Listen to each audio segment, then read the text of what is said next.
দ্বাদশ শ্রেণী বিদ্যালয়ের দশম শ্রেণীর একজন ছাত্র। আজ আমি বাঁশ সম্বন্ধে কিছু বলতে চাই। বাঁশ হলো বায়ুভাব, ত্রিপুরা রাজ্যের সবুজ সোনার বিপ্লব।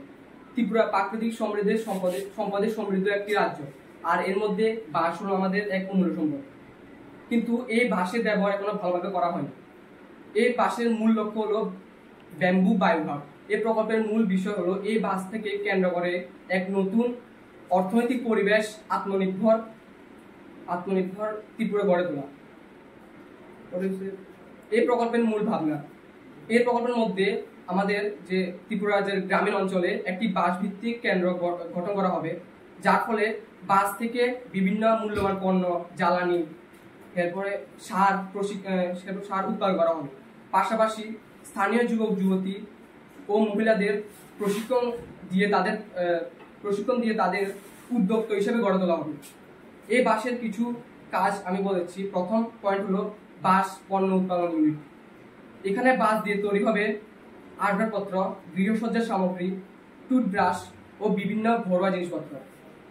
এতে প্লাস্টিকের ব্যবহার কমবে এবং পরিবেশ রক্ষা পাবে। দ্বিতীয় নম্বর পয়েন্ট হলো বাঁশ বর্জ্য থেকে জ্বালানি। অব্যবহৃত বাঁশ থেকে তৈরি হবে বায়োচার, কয়লার ব্রিকেট ও জৈব সার। এগুলো কৃষকদের জন্য সাশ্রয়ী ও পরিবারবান্ধব বিকল্প হিসেবে কাজ করবে। তৃতীয় নম্বর পয়েন্ট হলো প্রশিক্ষণ ও প্রকল্প উন্নয়ন কেন্দ্র। স্থানীয় যুব সমাজ ও মহিলাদের বাঁশ শিল্প, ডিজাইন, ব্যবসা ও অনলাইন বিপণনের প্রশিক্ষণ দেওয়া হবে।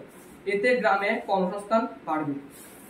চার নম্বর প্রকল্প হলো ডিজিটাল বাজার বা ত্রিপুরা ব্যাম্বু মার্কেট। ত্রিপুরার বাঁশ শিল্পীদের তৈরি পণ্য বিক্রির জন্য একটি অনলাইন বাজার তৈরি করা হবে, যাতে দেশে বিদেশে রপ্তানির সুযোগ সৃষ্টি হয়। এই বাঁশের প্রত্যাশিত ফলাফল, স্থানীয় পর্যায়ে 500-এর বেশি কর্মসংস্থান সৃষ্টি করা হবে।